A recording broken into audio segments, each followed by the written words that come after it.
இட்லி தோசை மாவு இல்லாத டைம்லையோ இல்லை டிஃப்ரெண்ட்டாக ஏதாவது செஞ்சு சாப்பிடணும்னு நினச்சிங்கன்னா இந்த மாதிரி ட்ரை பண்ணி பாருங்கள். பிரேக்ஃபாஸ்ட் லஞ்ச் பாக்ஸ்க்குள்ள ஒரு சூப்பரான ஆப்ஷன். செய்கிறது ரொம்ப ரொம்ப சிம்பிள், டேஸ்ட் சூப்பராக இருக்கும். இதை செய்கிறதுக்காக ஃபர்ஸ்ட் ஒரு பவுலில் கோதுமை மாவு கூடவே நல்லா பொடியாக நறுக்கின கொத்தமல்லி சேர்த்துக்கலாம். சில்லி ஃப்ளேக்ஸ் அப்படி இல்லைனா தனி மிளகாய் தூள் சேர்த்துக்கோங்க. உப்பு சேர்த்து நல்லா மிக்ஸ் பண்ணிவிட்டு இந்த மாவில் 2 டேபிள் ஸ்பூன் தனியாக எடுத்து வச்சுக்கலாம். பேலன்ஸ் மாவு கூடவே இதில் ரவை சேர்த்துக்கலாம். கூடவே சமையல் எண்ணெய் சேர்த்து நல்லா மிக்ஸ் பண்ணிவிட்டு வெள்ளை எள்ளு சேர்த்து நல்லா மிக்ஸ் பண்ணி கொஞ்சம் கொஞ்சமாக தண்ணி சேர்த்து மாவை கொஞ்சம் இலகலான மாவை பிசைஞ்சு எடுத்துக்கோங்க. இதை ஒரு மூடி போட்டு ஒரு 20 மினிட்ஸ் அப்படியே வச்சிடலாம். நம்ம எடுத்து வச்சுருந்த மாவு கூடவே கொஞ்சமாக தண்ணி சேர்த்து நல்லா பேஸ்ட் மாதிரி ரெடி பண்ணிக்கோங்க. இது தனியாக இருக்கட்டும்.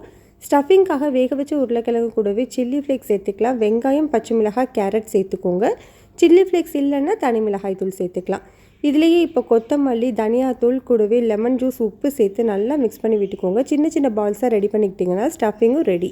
இப்போ நம்மளோட மாவை கொஞ்சமாக கையில் எண்ணெய் அப்ளை பண்ணிவிட்டு இந்த மாதிரி சின்ன கப் மாதிரி செஞ்சுக்கோங்க. உள்ளே ஸ்டஃபிங் வச்சுட்டு நல்லா க்ளோஸ் பண்ணி விட்டுக்கலாம். இப்போ உங்களோட கை வச்சு லைட்டாக ப்ரெஸ் பண்ணி விட்டுக்கோங்க. ரொம்ப பெரிய ஷேப்பில் பண்ண வேண்டாம், இந்த அளவு பண்ணால் போதும். இப்போ நம்ம ரெடி பண்ணி வச்சுருந்த அந்த பேஸ்ட்டில் நல்லா டிப் பண்ணி எடுத்துக்கோங்க. அவ்வளோதான். இப்போ ஒரு பேனில் கொஞ்சமாக எண்ணெய் சூடு பண்ணிவிட்டு நம்ம ரெடி பண்ணிட்டுருக்கிறத உள்ளே வச்சு மீடியம் ஹீட்லேயே வேக வச்சு எடுத்திங்கன்னா சூப்பர் டேஸ்ட்டான பிரேக்ஃபாஸ்ட் ரெடி. ட்ரை பண்ணி பாருங்கள். குழந்தைங்களுக்குலாம் ரொம்ப ரொம்ப பிடிக்கும். சூப்பராக இருக்கும்.